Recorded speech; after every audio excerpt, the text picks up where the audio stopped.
Maqaa Abbaa kan Ilmaa kan Hafuura Qulqulluu sadummaa Sillaaseen amannee kan bullu sadummaa Sillaaseen amannee kan bullu.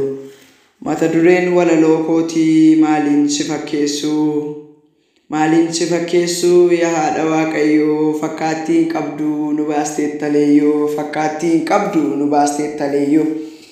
Eenyutu siin gitaa dubartoota keessaa qoricha nuuf deesse Amaanu'el Fayyisaa qoricha nuuf deesse Amaanu'el Fayyisaa.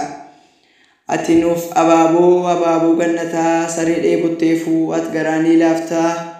Ati yabala Nohii isa kutaa sadii maaliin si fakkeessuu gugee nagaadhatii maaliin si fakkeessuu gugee nagaadhatii. Ati nuuf ifadhaa dungoo qabsiifamtee biyyi lafaa kuni si'iin jijjiiramte biyyi lafaa kuni si'iin jijjiiramte.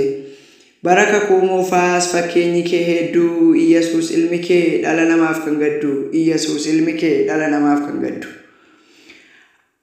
Araarri kee addaa namaaf waaqa gidduu gargaartuu dookimaas nuunis nu yaadadhu gargaartuu dookimaas nuunis nu yaadadhu. Mee eenyutu jira durbummaan kan da'e ulfina keef jecha hundumtuu ol ka'e ulfina keef jecha hundumtuu ol ka'e.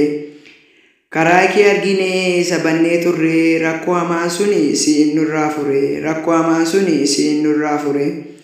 Qulqulluu ilmi kee nuuf ta'e fayyinaa nu toosii hin qabna intaan obaaramaa nu toosii hin qabna intaan obaaramaa. Ergamoonni samii si'iin kan faarfatan haadhummaa kee durbee addunyaaf kan labsan ati